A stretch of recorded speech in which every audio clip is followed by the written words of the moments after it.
Last year, I caught my husband Matt cheating on me with my cousin Rhea. Yes, you read that right, my own cousin. She's 8 years younger than me. To make things worse, Matt and I already have a 10-year age difference. He's in his 40s, and you'd think that at his age, he'd have enough maturity and self control to stay faithful, but apparently that wasn't the case. Instead, he decided to betray me by starting an affair with someone I considered family, someone I had welcomed into my home. At the time all of this started, Rhea had just finished college and landed her very first job in my city. She was excited about this new chapter in her life, but was struggling to find an apartment. She asked if she could stay with me and Matt temporarily while she continued looking for her own place. Of course, I agreed. I didn't think twice about it because, after all, she's my cousin, and I wanted to help her. It wasn't supposed to be permanent, just a short-term solution until she found a place of her own. When I told Matt about Rhea's situation and that she'd be staying with us for a little while, he seemed unusually excited. Looking back, that should have been the first red flag, but at the time I didn't think much of it. When Rhea moved in, things seemed fine at first. During her very first week with us, Matt kept showering her with compliments. He made such a big deal about how beautiful she'd become, going on about how much she had grown taller since the last time he saw her. He even mentioned that back then she was just a kid, but now she was all grown up and an adult. It felt a little odd hearing him say that, but I brushed it off. I thought he was just trying to be nice or make her feel welcome. Never in my wildest dreams did I imagine there was something deeper going on between them, or that there ever could be. But as the weeks went by, my husband began complimenting her excessively.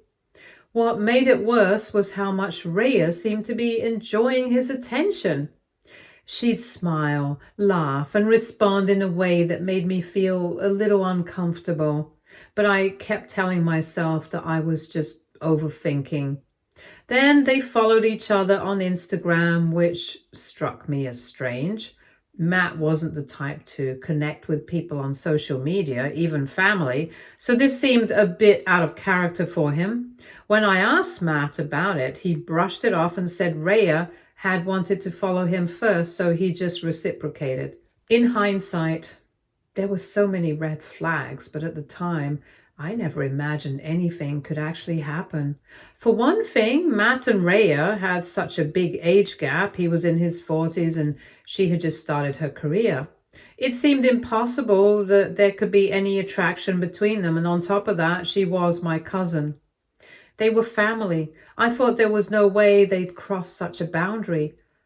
I believed the worst that could happen was that they'd annoy me by getting a little too friendly, not betray me in the most painful way possible. But oh, how wrong I was. One night, I came home from work to the sight that would change everything. As I walked through the house, I noticed something felt off. When I reached Rhea's room, I opened the door to find her and Matt together, completely tangled up in bed. They were drunk, and it was obvious they didn't even care enough to try to hide it. When they finally noticed me, my cousin let out a loud squeal and scrambled to cover herself with the sheets. Meanwhile, Matt had the audacity to get angry at me as if I was the one doing something wrong by catching them in the act. He even yelled at me to get out of the room, as if I were intruding on them. I was beyond furious.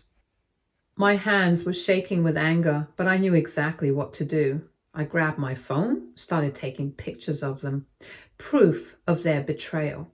Rhea and Matt both started freaking out, begging me to stop and to delete the photos, but I wasn't about to let them off that easily. I may be a nice person most of the time, but when someone pushes me too far, I know how to stand up for myself and make things ugly if I need to. Ignoring their pleas, I stormed out of the room and began throwing all of Matt's belongings into a suitcase. He followed me, looking panicked, and kept asking what I was doing. Without even looking at him, I told him coldly that I needed him out of my house immediately. That's when he switched tactics and started begging me for forgiveness. He claimed it was a one-time mistake and that they'd both been too drunk to realize what was happening until it was too late. His excuses were pathetic, and honestly, they only made me angrier. I didn't waste my time or energy listening to Matt's pathetic excuses. His words fell on deaf ears because I knew they were meaningless. Once I finished packing his things into a suitcase, I handed it to him and told him in no uncertain terms to get out of my house. His pleading and apologizing didn't move me in the slightest.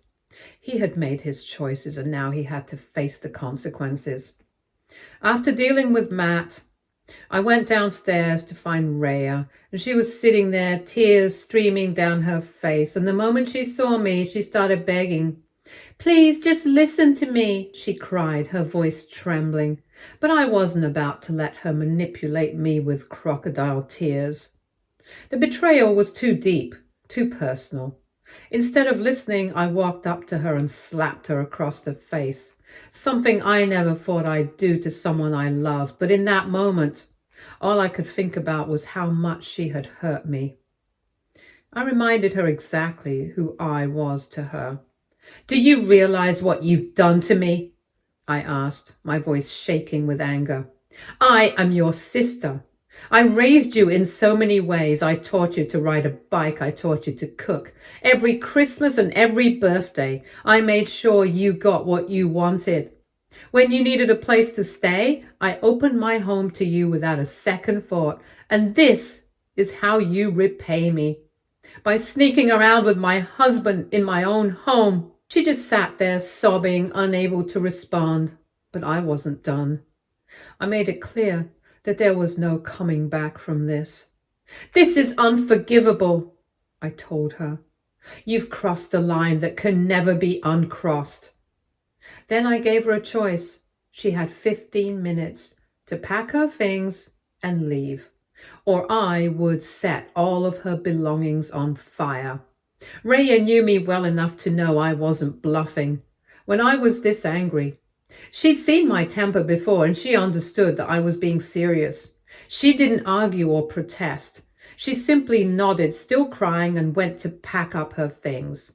Only after Matt and Rhea were out of my house did I allow myself to tear up. I didn't want to cry in front of them, but once I was alone, I broke down. How could they do this to me? I knew I couldn't keep what had happened a secret, not when it involved people so close to me. So I made a decision. I created a group chat that included all my family members, my parents, grandparents, all of my cousins. Once the group was set up, I sent the pictures I had taken of Matt and Rhea together, along with a message explaining what had happened in my house. I told everyone that my marriage was over and that I would be cutting both Matt and Rhea out of my life completely. The response was swift and overwhelming. Within hours, my phone was flooded with messages from family members expressing their shock, anger, and disbelief.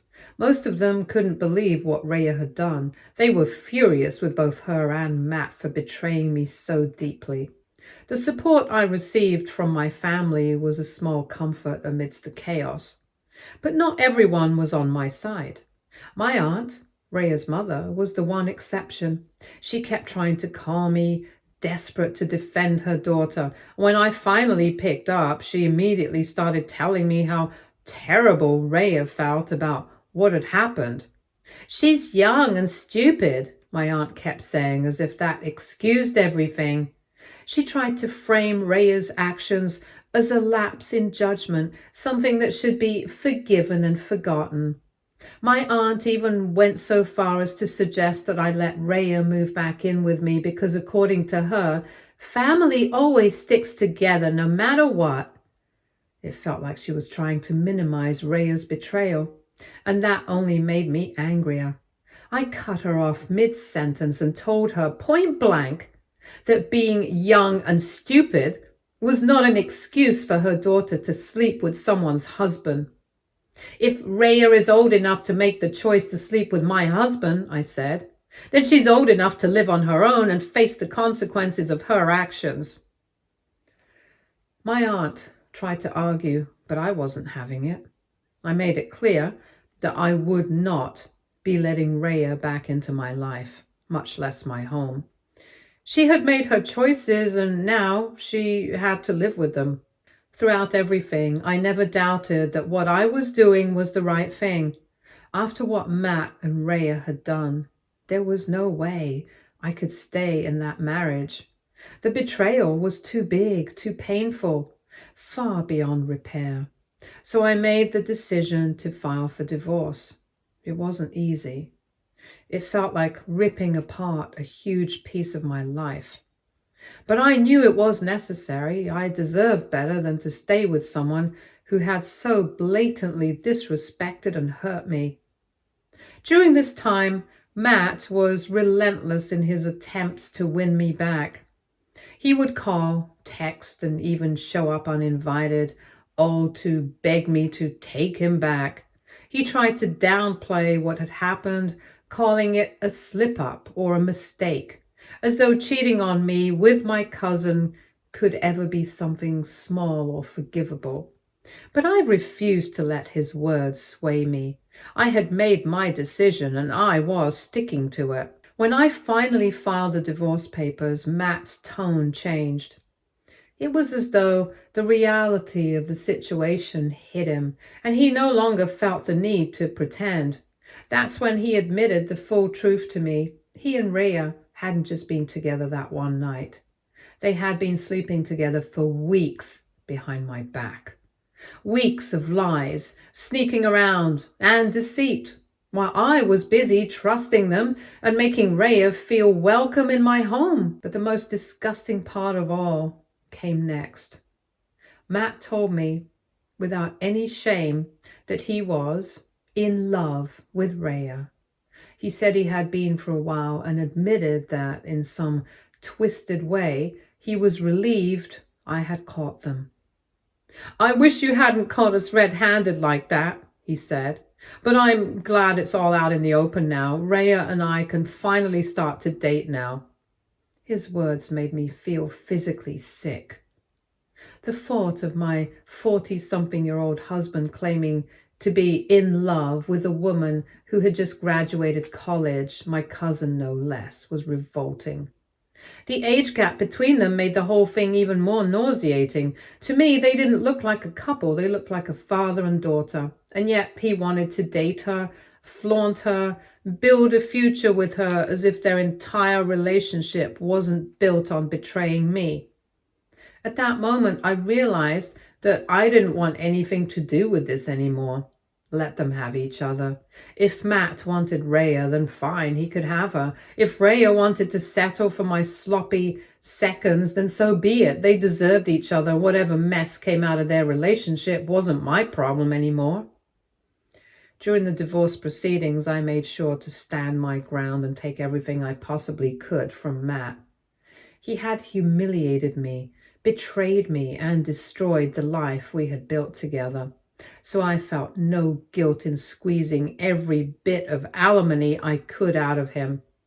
I wanted him to feel the weight of his actions, not just emotionally, but financially too. By the time the proceedings were over, he was left humiliated, and I walked away knowing I had fought for what I deserved. Thankfully, we didn't have children, so there was no need to worry about custody battles or how this disaster might affect innocent kids. That was the one small blessing in all of this chaos. Anyway, true to his word, after the divorce, Matt and Rhea started dating openly, just like he had told me during his sickening confession. They became a couple, flaunting their relationship for everyone to see. As you can imagine, this didn't sit well with the rest of my family. Most of them were just as disgusted as I was. My mother in particular was furious. She had a massive argument with her sister, my aunt, over what Rhea had done. My mom couldn't understand how her sister could defend Rhea's actions or even stand by her after such a betrayal. That fight was the final straw. And my mom ended up cutting all contact with her sister. It was a painful but necessary step.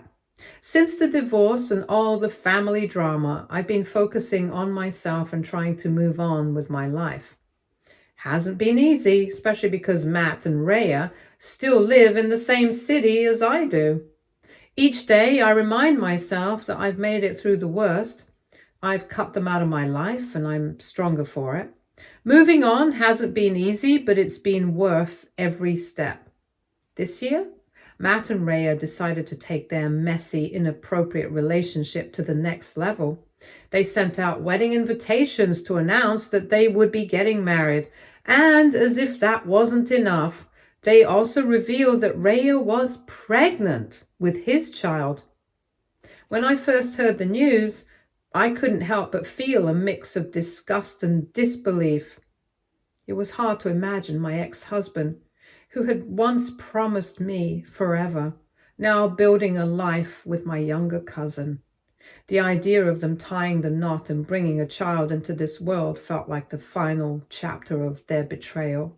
But here's the thing, no one in the family wanted anything to do with their wedding. Not a single person accepted their invitation. It was clear that everyone stood by me and hadn't forgiven or forgotten what Matt and Rhea had done. This, of course, didn't sit well with my aunt, Rhea's mother. She reached out to me, furious, and accused me of being the reason why her daughter's wedding had turned into such a sad and lonely affair. According to her, I had ruined Rhea's special day because of the photos I had shared with the family when I first caught them in the act. Listening to my aunt's rant was almost laughable. She told me I should publicly forgive Matt and Rhea for what they had done, since their love triumphs all. That was her excuse. Love. As if love could erase the betrayal, the lies, and the complete lack of respect they had shown me. She seemed to think I was somehow obligated to mend the rift between Rhea and the family, as if I were the one who had done something wrong. Honestly, her anger didn't faze me one bit. If anything, it made me feel validated. The fact that no one wanted to attend their wedding only proved that my family had my back, and that they saw through the toxic relationship Matt and Rhea had created. It felt vindicating to know that I wasn't alone in how I felt about their betrayal.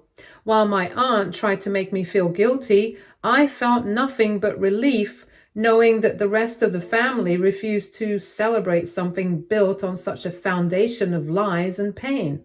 Eventually, Matt and Rhea went ahead with their wedding despite the lack of support from the family. They got married, and shortly after, they welcomed their baby into the world.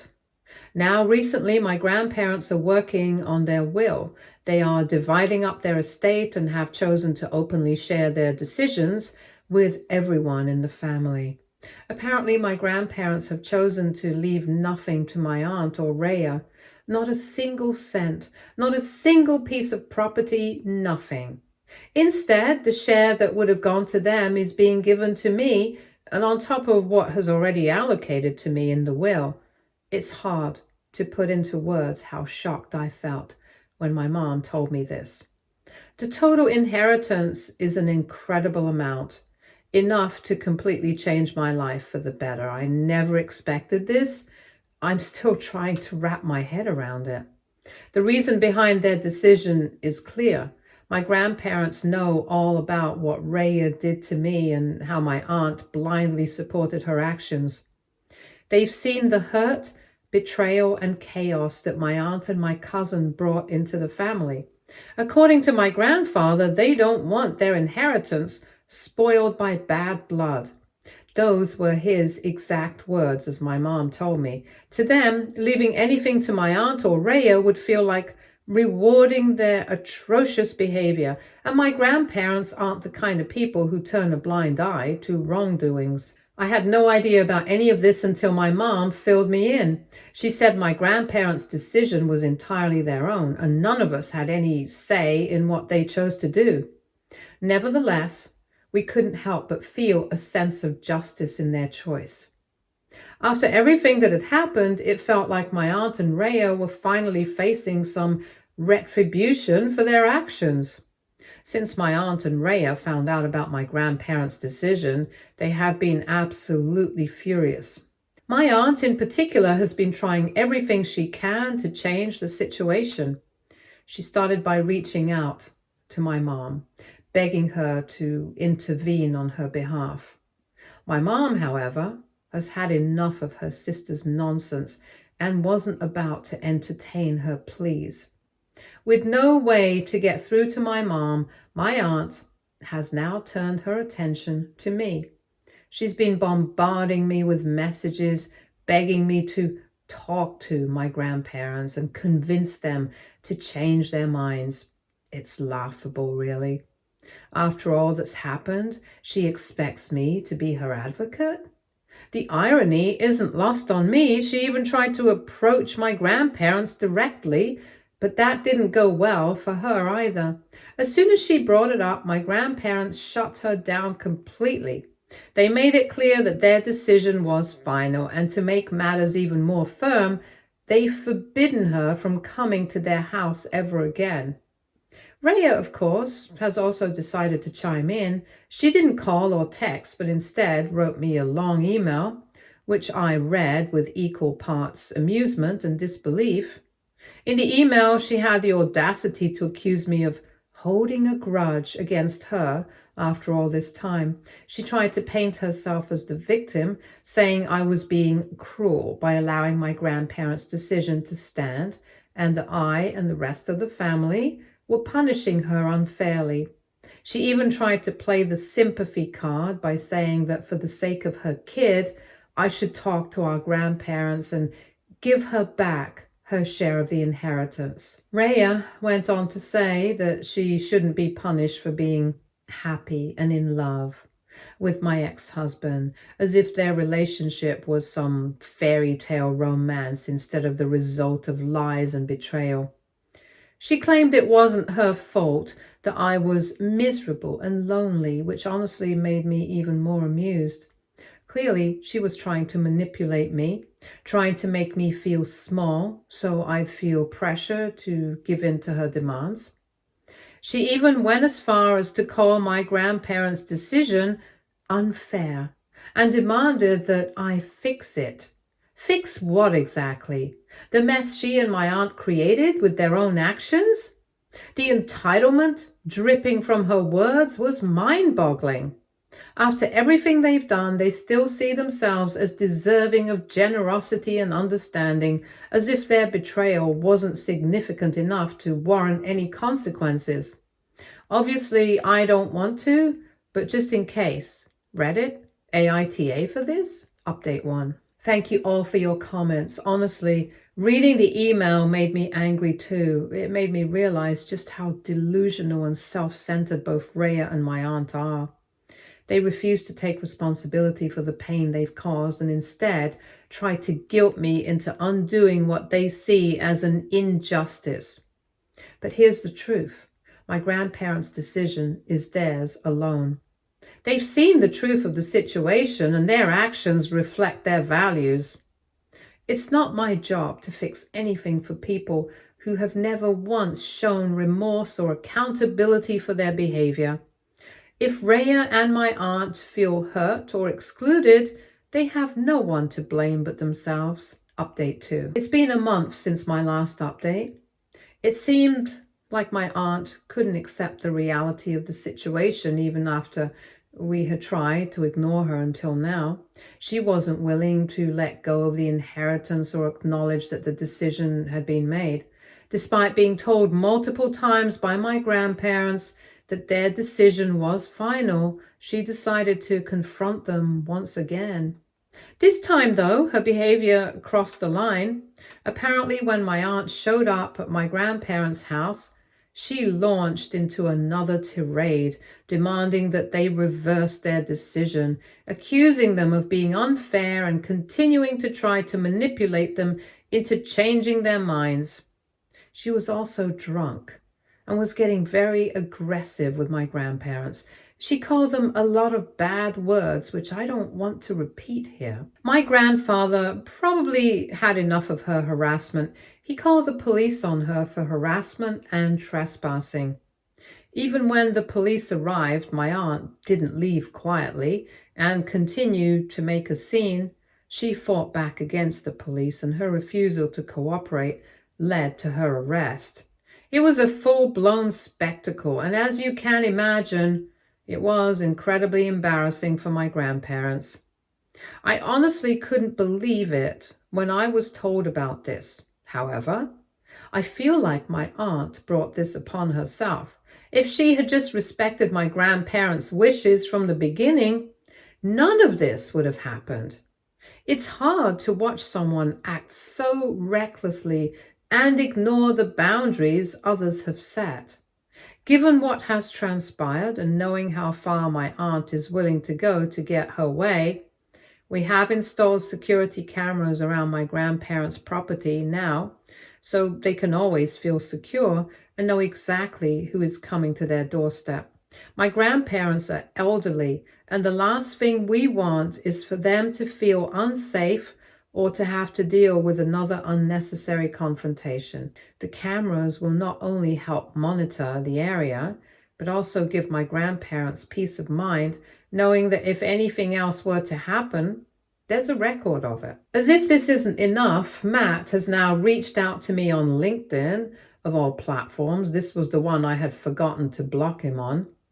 It's honestly unbelievable. He sent me a message asking if I could have a sit-down conversation with both him and Rhea. He wrote about how his ongoing fight between us had gone on long enough and that it was time for us to bury the hatchet by talking things out. I had to read his message a few times just to make sure I wasn't imagining it. The audacity of it all is staggering. The man who betrayed me, cheated on me with my cousin, married her, and is now raising a child with her, is asking me to have a conversation with him and Rhea as if everything that happened could just be swept under the rug. He wants me to talk it out with them like it's just a simple misunderstanding. The fact that he thinks I should hear them out, that he somehow believes he has any right to make demands of me after everything he's done, is truly mind-blowing. The nerve of this man is absolutely astonishing. There's no bury the hatchet here. What really irks me is that Matt and Rhea still don't seem to understand the gravity of their actions. They act as if all they need to do is apologize or try to justify their choices, and everything will magically be okay in the family. But it's not that simple, and it never will be. They have no right to ask me for anything, especially not after they tore my world apart. I have no desire to engage with them in any way, shape, or form. I'm done with them, and I'm certainly not about to entertain any more attempts at making things right when they've already done so much damage. Update 3. It's been 2 weeks since my last update, and just when I started to think that things have finally started to settle down, Rhea, my cousin, showed up at my doorstep yesterday. When I opened the door and saw her standing there, I was taken aback. I wanted to slam the door in her face and be done with it, but Rhea immediately started pleading with me.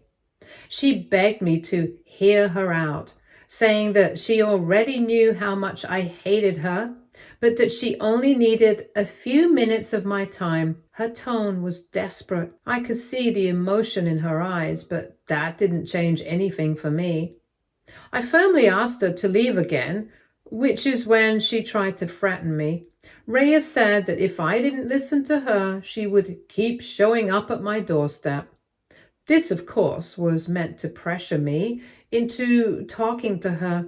She thought that if she kept appearing at my house, I'd eventually cave in and have that conversation she desperately wanted. But I wasn't about to let her manipulate me like that. I told her straight up in no uncertain terms that if she kept showing up uninvited, I would call the police on her. The moment I said that, I could see her expression change. Her face crumpled, and I could tell she was fighting back tears. I didn't feel sorry for her, though. If anything, I felt more anger than pity. Rhea, in a last-ditch attempt to make me feel for her, tried to explain herself. She told me she knew how much she had hurt me, but she wished she could go back and change the past. She went on to tell me that she and Matt were more perfect for each other than he and I ever were. She even went so far as to say that it wasn't really their fault, that they both always had some sort of attraction. I almost wanted to puke when I heard that. Then she told me how she, Matt, and their child were now a family, and that I was trying to unnecessarily harm their child's future by taking away their share of the inheritance. I shook my head at her. She was again trying to guilt me into giving them back their portion of the inheritance, as if I owe them anything. Listening to her made me feel a combination of disgust and disbelief. She had no sense of accountability for what she had done. She wasn't remorseful about betraying me with Matt, and she wasn't taking responsibility for the damage their affair had caused. "Listen to me, Rhea," I said, barely able to contain my fury. "I don't care about your sob story. You don't get to come into my life, destroy everything, and then play the victim. You betrayed me. You slept with my husband. And we're trying to justify it like it's some kind of fairy tale. Well, guess what? You're no princess. You're just a traitor. And now you're standing here demanding forgiveness? You've got some nerve." I saw her eyes start to well up, but I wasn't moved by her tears anymore. "You think I'm just going to sit here and listen to your lies after everything you've done?" I sneered. "No, I am glad I'm getting all the money, and you and your family will get nothing. No amount of begging will change anyone's decision here. So if you even think about showing up here again, I'll get a restraining order against you so fast it'll make your head spin. You'll regret ever stepping foot on my doorstep." Her face twisted with frustration, and she started to argue again, but without another word, I slammed the door in her face hard. She could scream, she could cry, she could beg all she wanted, but I was so done with her. And since then, my mom and I have decided to talk to a lawyer and actually look into getting a restraining order against them.